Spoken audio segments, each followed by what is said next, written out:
디도서 3장 1에서 15절 말씀입니다. 3장. 너는 그들로 하여금 통치자들과 권세 잡은 자들에게 복종하며 순종하며 모든 선한 일 행하기를 준비하게 하며 아무도 비방하지 말며 다투지 말며 관용하며 범사의 온유함을 모든 사람에게 나타낼 것을 기억하게 하라. 우리도 전에는 어리석은 자요 순종하지 아니한 자요 속은 자요 여러 가지 정욕과 행락의 종노릇한 자요 악독과 투기를 일삼은 자요 가증스러운 자요 피차 미워한 자였으나 우리 구주 하나님의 자비와 사람 사랑하심이 나타날 때 우리를 구원하시되 우리가 행한 바 의로운 행위로 말미암지 아니하고 오직 그의 긍휼하심을 따라 중생의 씻음과 성령의 새롭게 하심으로 하셨나니 우리 구주 예수 그리스도로 말미암아 우리에게 그 성령을 풍성히 부어주사 우리로 그의 은혜를 힘입어 의롭다 하심을 얻어 영생의 소망을 따라 상속자가 되게 하려 하심이라. 사랑하는 형제 여러분, 6월 3일 금요일 저녁 목상에 오신 것을 환영합니다. 디도서는 이단이 판치고 무질서한 그레데 섬에 디도를 감독으로 파송한 후에 목회를 지도하기 위해서 바울이 보낸 목회서신입니다.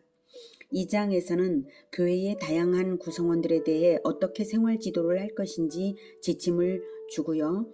성도들이 생활 지도에 따라야 할 동기, 즉 성화의 목적을 가르쳤습니다.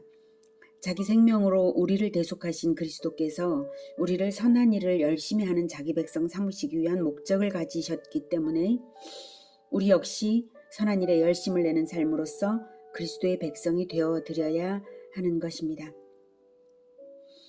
이제 본장에서는 대사회관계에서 가장 중요한 국가관과 이웃관계를 가르칩니다. 1절. 너는 그들로 하여금 통치자들과 권세 잡은 자들에게 복종하며 순종하며 모든 선한 일 행하기를 준비하게 하며 아무도 비방하지 말며 다투지 말며 관용하며 범사의 온유함을 모든 사람에게 나타낼 것을 기억하게 하라. 네, 국가 통치 권력에 복종하라고 가르치고 있는데요. 비슷한 단어를 반복 강조하고 있어요. 복종하며 순종하며 모든 선한 일 행하기를 준비하게 하라는 것은 기다렸다는 듯이 국가 권력의 선한 명령에 복종하라는 말입니다. 특히 교회는 선한 일을 하는 사업체라고 말할 수 있죠. 그러니 기다렸다는 듯이 국가에 협력하라는 것입니다.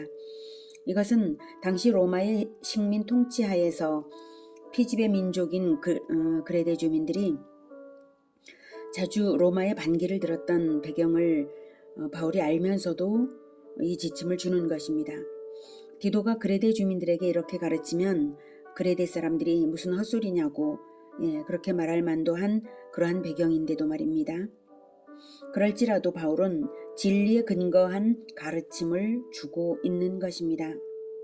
국가란 하나님께서 인간 타락 이후로부터 세상 끝날까지 한시적으로 하나님의 일반 은총적 섭리로서 허락하신 질서 유지 방편이기 때문에 국가가 요구하는 것이 하나님께 대한 신앙을 가로막는 것이 아닌 한 순복해야 마땅한 것입니다. 이방신을 섬기는 국가일지라도 그렇습니다. 이스라엘이 바벨론의 포로로 끌려가게 하나님께서 바벨론의 포로로 끌려가게 하실 때에 하나님은 이렇게 말씀하셨습니다. 예레미야 29장 7에서 11절. 너희는 내가 사로잡혀가게 한 그 성읍의 평안을 구하고 바벨론의 평안을 구하고 그를 위하여 그 바벨론 도시를 위하여 여호와께 기도하라. 이는 그 성읍이 평안함으로 너희도 평안할 것임이라. 10절. 여호와께서 이와 같이 말씀하시니라. 바벨론에서 70년이 차면 내가 너희를 돌보고 나의 선한 말을 너희에게 성취하여 너희를 이곳으로 돌아오게 하리라. 여호와의 말씀이니라. 너희를 향한 나의 생각을 내가 하나니 평안이요 재앙이 아니니라. 너희에게 미래와 희망을 주는 것이니라. 이렇게 이스라엘을 달래면서 보내셨어요. 원수 바벨론의 평안을 위하여 기도하라는 것입니다. 70년이 차면 이스라엘은 70년 동안 징계받으며 회개하고 근신하는 것이 자기의 할 일이지 독립운동을 할 것이 없다. 이렇게 말씀하신 거예요. 징계의 기간이기 때문에 그렇습니다. 예수님께서도 마태복음 22장 21절에 이르되 가이사의 것이니이다. 이에 이르시되 그런즉 가이사의 것은 가이사에게 하나님의 것은 하나님께 바치라. 이렇게 말씀하심으로써 지배자인 로마 황제 가이사에게 세금을 바치는 것이 합당하며 모든 것은 하나님의 것이므로 각자는 하나님을 섬길 책임을 각자가 진다는 진리를 가르치신 것입니다. 즉 국가 권력이 하나님을 섬기지 않는다면 그것은 국가 권력자들 자신이 책임질 일이고요. 성도는 성도 자신이 주 안에서 국가 권력에 순복하면서 하나님을 섬기는 것이 합당한 것입니다. 국가관도 그렇고요. 그러므로 이제 사회에서 이웃관계 역시 같은 맥락으로 선하게 해야 합니다. 2절 아무도 비방하지 말며 다투지 말며 관용하며 범사의 온유함을 모든 사람에게 나타낼 것을 기억하게 하라. 여기서 관용하며 라는 말은 근거에 합당한 친절이라는 의미입니다. 근거에 합당한 그러니까 은혜 받은 자로서 합당한 것이 은혜 베푸는 태도라는 의미죠. 우리가 받은 은혜가 무엇인지를 생각하면 악한 자들에게도 은혜를 베풀 수밖에 없는 것입니다. 우리는 모두 은혜 받은 죄인이니까요. 그래서 관용이 우리에게 합당한 태도입니다. 이렇게 대사회적인 태도를 갖추라라고 했고요. 이어서 왜 우리가 국가에 관해서 우리를 지배하는 원수와 같은 나라에 대해서도 그러한 권력의 나쁜 권력에 대해서도 그리고 또 악한 이 세상 사회에 대해서도 관용하며 선하게 해야 되는지 왜 그래야 되는지 이유를 이어서 3절부터 말합니다.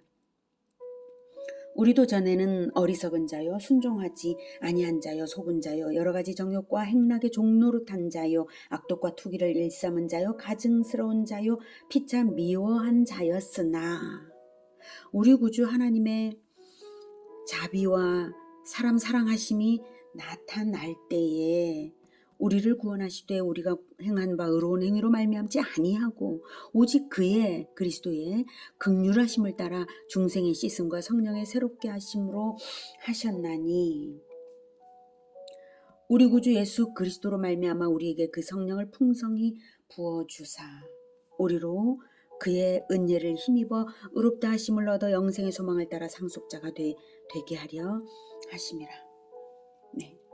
우리가 왜 지배 권력과 안 믿는 사회에 대하여 선하게 해야 하는가 하면 첫째, 우리 역시 동일한 죄인이었기 때문입니다. 3절에. 우리도 전에는 어리석은 자요 등등등등 미워한 자였으나 길게 나열하면서 말하고 있죠. 우리도 동일한 죄인이었기 때문입니다. 그러므로 우리가 그들을 미워할 권리가 없습니다. 둘째, 우리는 우리 자신의 공로가 아니라 오직 은혜로 구원받았기 때문입니다. 5절, 우리가 행한 바 의로운 행위로 말미암지 아니하고 우리는 죄를 행했지 의로운 행위를 한 것이 아니죠. 설령 의로운 행위가 있다고 할지라도 그 의로움이라고 하는 건 하나님께서 누더기로 여기시는 것입니다.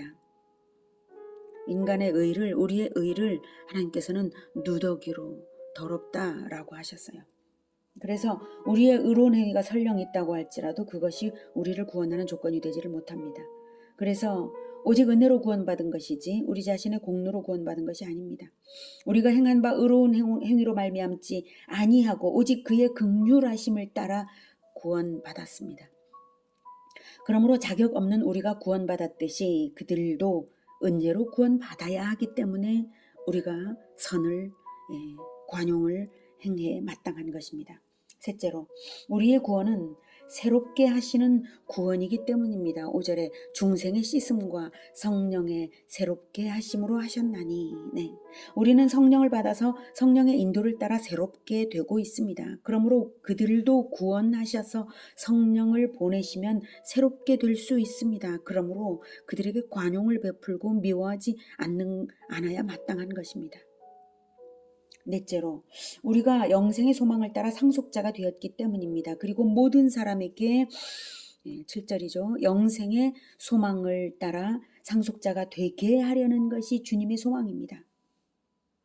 상속자가 된 것은 새하늘과 새 땅의 상속자인 것인데요. 상속의 원리는 성경에 나타내신 것과 동일합니다.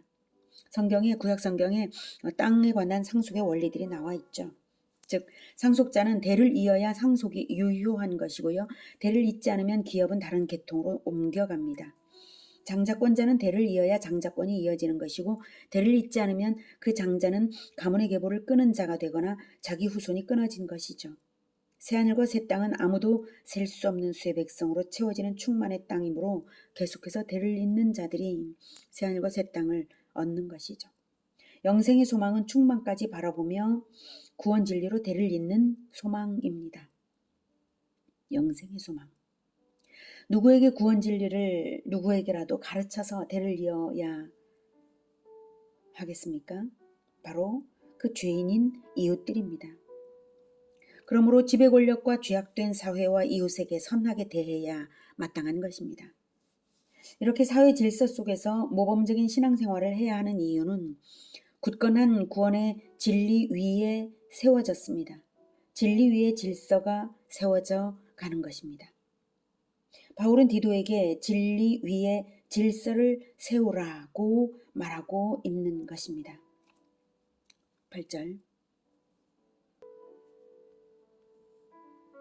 이 말이 밉보도다. 원하건대 너는 이 여러 것에 대하여 굳세게 말하라. 이는 하나님을 믿는 자들로 하여금 조심하여 선한 일을 힘쓰게 하려 함이라. 이것은 아름다우며 사람들에게 유익하니라. 네, 이 말이 밉부도다. 바울이 아주 감격적인 어조로 말하고 있어요. 질서의 바탕이 되는 진리의 굳건함이 참으로 신실하신 하나님의 말씀이므로 감격이 되는 것입니다. 구원의 진리가 결코 흔들리지 않는 반석과도 같기에 그 위에 질서를 세우는 일은 참으로 확고한 신앙으로 얼마든지 할 수 있는 일인 것입니다. 그래서 너는 이 여러 것에 대하여 굳세게 말하라. 이 여러 것 지금까지 가르친 질서 지도 지침을 굳세게 말하라는 것입니다. 진리 위에 세워진 질서 지침은 의심할 것 없이 지혜롭고 바른 방침입니다. 그 방침대로 하면 이는 선한 이는 하나님을 믿는 자들로 하여금 조심하여 선한 일을 힘쓰게 되고 그 방침으로 가르친 결과는 아름다우며 사람들에게 유익이 되는 것입니다. 9절. 그러나 어리석은 변론과 족보 이야기와 분쟁과 율법에 대한 다툼은 피하라. 이것은 무익한 것이요 헛된 것이니라. 이단에 속한 사람을 한두 번 훈계한 후에 멀리하라. 이러한 사람은 네가 아는 바와 같이 부패하여 스스로 정죄한 자로서 죄를 짓느니라.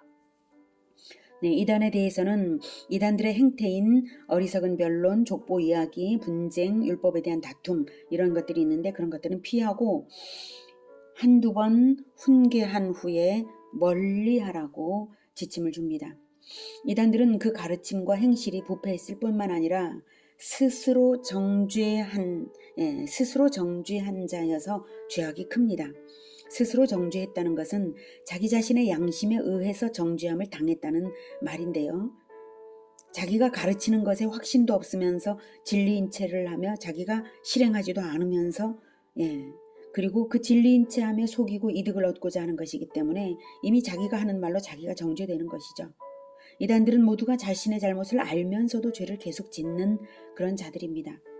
아무튼 이단들을 대하는 지침은 그들과 함께 하지 말고 피하라 입니다. 고린도후서 6장 14에서 18절은 너희는 믿지 않는 자와 멍에를 함께 매지 말라. 의와 불법이 어찌 함께하며 빛과 어둠이 어찌 사귀며 그리스도와 변리하리 어찌 조화되며 믿는 자와 믿지 않는 자가 어찌 상관하며 하나님의 성전과 우상이 어찌 일치가 되리요. 우리는 살아계신 하나님의 성전이라. 이와 같이 하나님께서 이르시되 내가 그들 가운데 거하며 두루 행하여 나는 그들의 하나님이 되고 그들은 나의 백성이 되리라. 그러므로 너희는 그들 중에서 나와서 따로 있고 부정한 것을 만지지 말라. 내가 너희를 영접하여 너희에게 아버지가 되고 너희는 내게 자녀가 되리라. 전능하신 주의 말씀이니라 하셨느니라. 이렇게 이단들과 함께하지 말라고 누누이 강조하여 말하고 있습니다. 누가 이단인지 어떻게 알 수 있을까 의문이 나신다면 오늘 본문 3에서 7절이 그리스도의 구원의 진리를 말하는 것이니 그것과 다르다면 이단이라 보시면 됩니다. 다시 확인하고 정리해 볼까요? 네. 우리도 전에는 어리석은 자요, 순종하지 아니한 자요, 속은 자요, 여러 가지 정욕과 행락의 종로로 탄 자요, 악독과 투기를 일삼은 자요, 가증스러운 자요, 피참 미워한 자였으니. 네. 인간은 누구나 죄인이기에 라는 뜻이죠. 다음 4절. 우리 구주 하나님의 자비와 사람 사랑하심이 나타날 때에 네. 인간의 공로로서 구원받을 수 없고 인간은 누구나 죄인이기에 인간의 공로로서 구원받을 수 없고 오직 하나님의 자비가 나타나 구원받는 것입니다. 5절. 우리를 구원하시되 우리가 행한 바 의로운 행위로 말미암지 아니하고 네. 그리스도가 죄인을 긍휼히 여기셔서 오직 그의 긍휼하심을 따라 중생의 씻음과 성령의 새롭게 하심으로 하셨나니. 네. 그리스도가 죄인을 긍휼히 여기셔서 자기를 내어주신 의로운 행위 때문에 우리의 의로운 행위가 아니라 자기를 내어주신 그리스도의 긍휼로서 자기를 내어주신 의로운 행위 때문에 우리가 구원받는 것입니다. 그리고 그리스도의 십자가 대속을 믿고 그리스도를 영접하면 죄 씻음을 받고 네, 중생의 죄 씻음을 받고 하나님의 자녀로 중생합니다. 예수님은 생명 씨앗이기 때문에 예수님을 영접할 때 그가 하나님의 자녀로 태어나는 것입니다. 그것은 예수의 영이신 성령이 새롭게 하시는 역사입니다. 성령의 새롭게 하심. 6절. 우리 구주 예수 그리스도로 말미암아 우리에게 그 성령을 풍성히 부어주사. 네. 성령을 받는 것은 오직 구주 예수 그리스도로 말미암는 것이고요. 다른 방법으로 성령을 받는 것이 아닙니다. 주 예수와 연합하여 성령을 더욱 풍성히 부음받습니다. 오직 예수 그리스도로서 성령을 받고 또 풍성히 받습니다. 7절. 우리로 그의 은혜를 힘입어 의롭다 하심을 얻어 영생의 소망을 따라 상속자가 되게 하려 하심이라. 우리가 의롭다고 인정받는 것은 인간의 의가 아니라 은혜를 힘입어서 의롭다 함을 받습니다. 인간의 의가 아니라 하나님의 아들의 의를 은혜로 전가받은 의입니다. 그러므로 이 말할 수 없는 은혜를 아는 것이 구원입니다. 이것을 아는 자는 영생의 소망을 가짐으로 은혜를 부정할 수가 없고 새하늘과 새 땅의 상속자가 될 것이기에 은혜에 합당한 삶을 살게 됩니다. 그러므로 이 구원의 은혜를 결코 다 갚을 수 없지만 어떻게든 그 은혜를 세상에 알리기 위해서 선한 일에 열심을 내어서 힘쓰며 하나님의 영광을 위해 살아가는 것으로서 자기의 구원을 증명하는 것입니다. 선행은 구원의 조건이 될 수는 없지만 구원받은 자의 믿음을 증명하는 열매인 것입니다. 힘써서 목표를 가지고 해야 하는 것입니다. 구원받은 자라면 선한 열매가 나타나게 되어 있습니다. 이것이 믿음의 바른 도리입니다. 이 구원의 진리를 부정하면 그가 이단입니다. 이 구원의 진리는 어느 누구도 무너뜨릴 수 없습니다. 창세 전부터 언약되고 역사 속에서 하나님의 실행으로서 체계화된 것이 성경에 엄연히 나타났고 하나님의 아들의 생명으로 죗값을 치러서 성취하셨기 때문에 이것을 무너뜨릴 수 있는 자는 없습니다.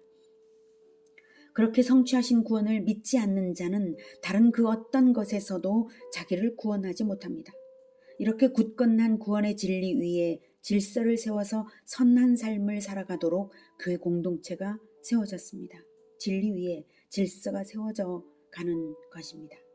누구든지 이 진리를 부정하거나 이 질서를 무너뜨린다면 하나님을 대적하는 것입니다. 예수 그리스도가 아닌 다른 구원자가 있다고 하면 이단입니다. 예수 그리스도의 공로 말고 인간의 공로가 구원의 조건이라고 말하면 이단입니다. 할례를 받아야 한다든지 선행이 쌓여야 구원받는다고 하면 이단입니다. 오직 예수 그리스도의 대속을 믿고 예수님을 구주로 영접하여서 따르는 것으로서 구원받는 것이고 하나님의 자녀로 태어나는 것입니다. 이렇게 구원의 진리 위에 질서를 세우도록 당부한 바울은 이제 개인적인 부탁과 마지막 당부를 하면서 서신을 마무리합니다. 12절. 내가 아데마나 두기고를 네게 보내리니 그때 네가 급히 니고볼리로 내게 오라. 내가 거기서 겨울을 지내기로 작정하였노라. 율법 교사 세나와 및 아볼로를 급히 먼저 보내어 그들로 부족함이 없게 하고 또 우리의 사람들도 열매 없는 자가 되지 않게 하기 위하여 필요한 것을 준비하는 좋은 일에 힘쓰기를 배우게 하라. 나와 함께 있는 자가 다 내게 문안하니 믿음 안에서 우리를 사랑하는 자들에게 너도 문안하라. 은혜가 너희 무리에게 있을지어다. 네.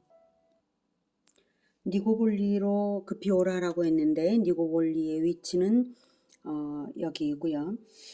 바울은 아마도 이런 경로를 거쳐서 4차 전도 여행을 했다고 하면 이 로마 감옥에서 추록하여서 이렇게 그레데에서 디도를 두고 그리고 에베소에 가서 에베소에서 디모데를 여기다가 두고 그리고 다른 개척한 교회들을 둘러보고 이렇게 가는 길에 니고볼리로 가는 길에 이 편지를 써서 니고볼리로 간 것으로 봅니다. 니고볼리에서 겨울을 지내려다가 거기서 로마 관원에게 체포되어서 다시 로마 감옥으로 이제 간 것이고요. 2차 수감 중에 디모데 후서를 남긴 것입니다. 아데마와 두기고를 그레데에 보내는 이유는 디도를 불러낼 때 그레데의 목회 공백을 메꾸기 위함입니다. 그리고 13절에 율법 교사 세나와 및 아볼로를 급히 먼저 보내어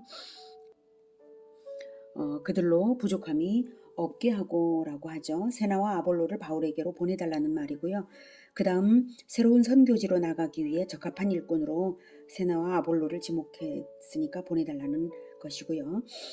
그들로 부족함이 없게 하라는 것은 선교 여행에 필요한 재정을 그들에게 챙겨주라는 것입니다.